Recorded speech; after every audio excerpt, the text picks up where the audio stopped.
Police ফেঁসে যাচ্ছে, যে পুলিশ গুলি করে মেরে ফেলছে। এই জন্য তারা চাচ্ছিল যে আমি যেন হেড ইনজুরিটাকে ফোকাস করি।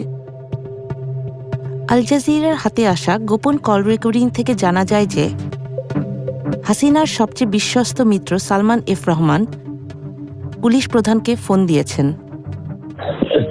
হ্যালো। আচ্ছা মামুন, ওই যে রংপুরে যে আবু সাইদ যে মারা গেল, জি স্যার। ওর পোস্টমর্টম হয়েছে?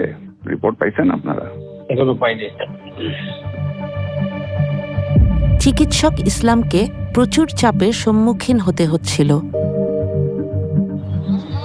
সাইদের গুলিবিদ্ধ হওয়ার পর থেকেই 3টার পর থেকে পুলিশ আমার সাথে যোগাযোগ করে এবং আমার কাছেও অনেক দিক দিয়ে ফোন আসছিল যে অটোপসি হচ্ছে কিনা, হবে কিনা।